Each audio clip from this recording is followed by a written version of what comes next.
Kaakati ziweze ennaku 2 ng'omufu ono Ssaalongo aganye okumuziika. Omusajja alemedde ku nsi. Omusajja aganye okugenda ezzira kumwa. Olugezigezi lwalina omufu ono luliko ne basiponsa wansi eyo mu ttaka. Ndowooza bamugamba bawaga Ssaalongo yeeyoyoyo Ssaalongo waffe balage nti ggwe tolina lugezigezi osula nnyanama. Omusajja asusiza olugezigezi mu kufa. Bannange ennaku 2 omusajja aganye okumuziika. Mu kusooka baasose ne basima entaana ne baagala okumuziika okumpi n'amalalo ga banne we babaziika. Ssebo omufu yaganye n'agamba nti baneeno be muninaanya bagenda okufa nga tetukolagana, sibaagala, temugenda kunninaanya bantu be ssaagala, munfunire ewalala. Ne basima entaana endala, entaana n'egwamu. Bakasima entaana 4 zonna nga bazisimbamu ebitooke. Omusajja olugezigezi asusizza lungi. Omuzimu guze ne gugamba nti bano abaasooka okufa nga takolagana nabo babaziika mu buwanvu bw'entaana kumpi bwe bumu. Ayagala ye entaana ye eyawukane ku yaabali baatayagala abaafa abaasooka okufa. Era omuzimu gugambye abakungubazi nti basime entaana ya futi 15 ye mwe baba muziika. Tayagala kufaanaganya ne bali baatayagala. Ono mufu baba alina olumpaati. Mulimu abakungubazi abakubye emmeeza nga bagamba Ssaalongo ffe tukooye okubeera eno emagombe ssebo nga tuli ku ggwe. Tulina ebirala ebyokkola. Omufu agamba mulina okusima entaana eno, mwagala temwagala. Basoose ne basima entaana ne bagiteeka mu fuuti z'atabagambye. Namuteeka w'enkuba gy'avudde n'embuyaga, entaana nga keesi tejyamu. Ne bagisitula ne bagijjamu ne bagituuza ebbali. Abalala ne bagamba kati keesi eno tugenda kugikola tugyaseeyase, tukulekaawo ng'oli kungulu. Waliwo abalala bagamba mulina okukola omufu ky'ayogera. Kubanga olaba aleese olugezigezi ng'entaana azisuulamu asobola okukola obulabe obusingako wano ku ffe. Waliwo abakuba emmeeza abaagala kudduka ku mulambo, alaba bagamba tulina okukola omufu ky'ayogera. Kati bali awo naye omufu akyaleesa embeera. Omusajja asusizza olumpaati. Alina basiponsa n'abawagizi abamuwagira wansi eyo nga bagamba Ssaalongo balage. Omanyi okuba nti buli wamu basimyesimyewo entaana naye nga za muntu omu, naye nga buli entaana gye basima yeegwamu. Kati ziri ennaku ezi, nnaku 2 omusajja alemedde ku nsi. Kankutuseeko akatambi kano okerabireko. Vidiyo yiyo nkusaba ogimpereka like. Abasoose okulaba akatambi akaasoose osobola okuddayo n'okalaba gye byatandikidde. Kati eno paati 2 luno lunaku lwa 2 omufu aganidde ku nsi. Vidiyo yiyo.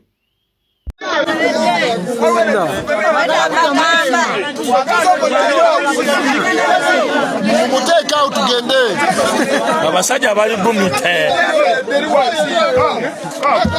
wali mu bbanga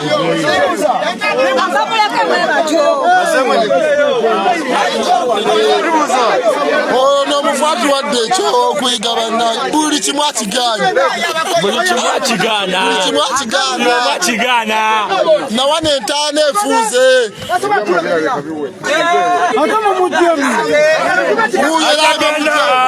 era aganye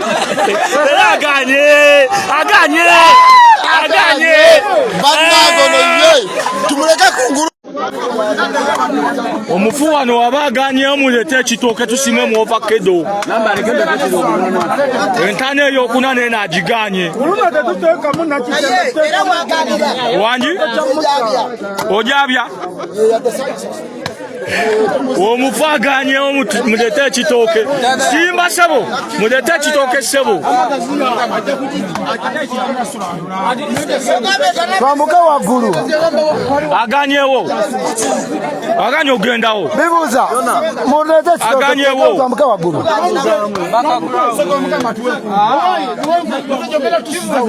balesa olugezigezi bano bapatu mbwentane komao futi 10 mulina ziweza musayi balage jambi yayo ojajisa gosi damu byoyogedde damu byoyogedde gosi damu obaso mukwatako damu kwata ku mufu mujja jongerayo futi 10 nezo bakabandwa b'omufu patu owedda weewaana mukwateko ejja kuba omuntu eddobo ate kati olose lufula ejja kuba omuntu eddobo ojja gisima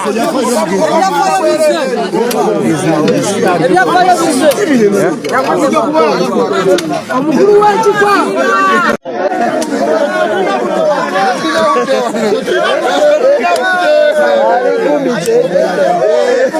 yali kumite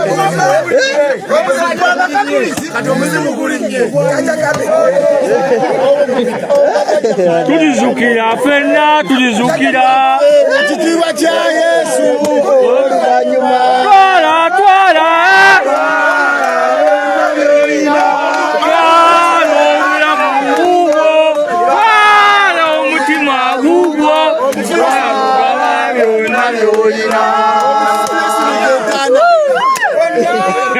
omufu yesimidde entaana ye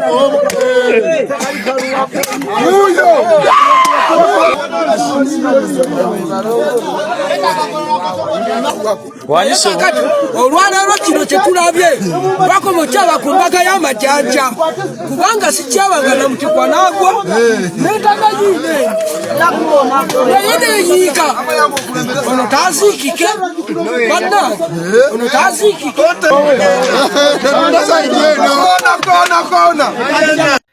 kakati kambabuulire bino ebigambo mubimanye mu buwangwa oba mu Buganda wano, in fact ne si mu Buganda mwokka, lwakuba kati engeri gye tuli mu Buganda twogera bintu bikola wano mu Buganda wano ewaffe, tewali kintu kisinga kuteekebwamu kitiibwa nga kigambo kya mufu. Ekyo nkibagamba nnyo nabagamba eno YouTube channel tuyina okuyigirako wano. Sibaleetera just lugambo fwa, mbaleetera content oba ekintu nga naffe tuyina okukigirako, kubanga ebintu nze bye mbaleetera bye bintu ebituukawo in real life, ebituukawo mu bulamu bwaffe, ebituukawo ku bantu abalanga naffe bisobola otutuukako ate nga tusobola okubiyigiramu, kuba tewali kintu kye mbaleetera wano tewali ataziikangako, wano tewali muntu ataziikangako, era wano tewali muntu atalolabangako mufu. Ndoza muyinza obanga tolangako ku mufu ng'akubye emmeeza, era osobanga wali okiwuliddeko nti omufu ayagala ekiraamo kye kiba kikola. Mulimu omuntu ataleka kiraamu, wabula omuzimu gwe ne gujja ne gweyogerera. Kati ono Ssaalongo teyalese kiraamu, wabula omuzimu gwe gwe gweyogerera.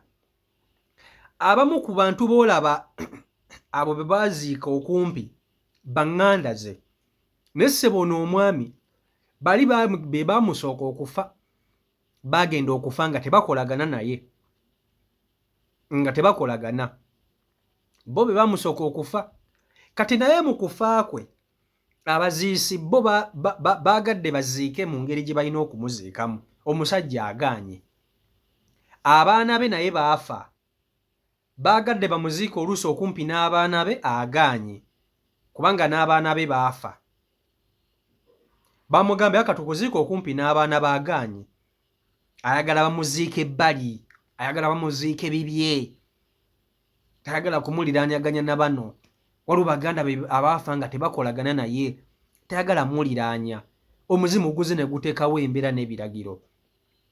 Bano baso ne basima entaana nga nnyimpi, n'abagamba nedda, temugenda kunzika mu kantu bwe kati, temugenda kunzika ku ntaana bweti, kungulu kwegamba mundeke kungulu bwe wati nga n'ente bwejja n'erinnya esobola okulinnya ku keesi bweti. Ayagala bamuziike mu ntaana ya futi 15. Era abasima basimisizza maanyi okutuukiriza ekiragiro ky'omufu. Kati mulimu ababikooyi nga bagamba tumaze ennaku 2 tuli mu gguluba n'omusajja ono. Bagamba tumaze ennaku 2 tuguluba n'omufu ono, mu butuufu tukooye okubeera emagombe. Tulina ebyokkola, lwaki tetumulekawo ne tumule ne tugenda ne tukola ebyaffe? Abalala bagamba bannange kasita mugeza ne muva wano, omusajja omufu ono ayinza okukola ekintu ekikyamu ku bantu mmwe. Abamu muyinza okwagala okwekandagga n'ajja n'abanona ne mugenda naye ne babaziika mwenna. So n'olwekyo tugumiikirize, tutuukirize byayagala, tumale tumuleke emagombe tugende. G'omusajja omufu ono olugezigezi lwalina muganda wange. Naye omuntu mumuziike mumukolere kyayagala. Mumukolere kyayagala. Tewali kintu kisinga kuteekebwamu kitiibwa nga kiragiro kya mufu. Era kumpi mu nsi yonna omuntu bw'afanga alina ekintu ky'ayogedde ne mukiyisaamu amaaso, muganda wange muba mutandiseewo olutalo lwe mutagenda kusobola kumaliriza paka nga mumwetondedde, ate nga mulina mwetondera mu ngeri ya buwangwa. Abamanyi ku by'obuwangwa awo baba bansingako, emikolo bagimanyi egy'okukola. Naye ng'omufu ekigambo ky'abayogedde tekisazibwamu, tekiyisibwamu lugaayu, tekinyoomebwa. Menya ekindeke ki ekyo mulina okukimanya. Era bano abasajja olaba bamaze banene ennaku eziwera kati ennaku 2 nga bali mugezako kuziika musajja ono. Munsonyiweko. Bamanyi obukyamu obuliwo singa bayisa olugaayu mu bigambo by'omufu ono. Bamanyi ekiyinza okuddako. So n'olwekyo katulinde bw'anaaba akkiriza okumuziika, era nja kujja mbaleete mbagaye nti omusajja yakkiriza okumuziika oluvannyuma lw'okutuukiriza ebiragiro bye kino na kino na kino. Wano tuli mu Day 1 mwagirabye, vidiyo nagibateereddeyo gyeri, mugende mugirabe. Eno Day 2. Kale, CEO Michael Uganda YouTube channel kwoli, mwebale nnyo okuba nti ate mugobera be 10 ku mukutu, mwebale kusubscribe nga saako n'okuba nti ate mu followinga. Mbagala nnyo mbeere bulungi, mweraba.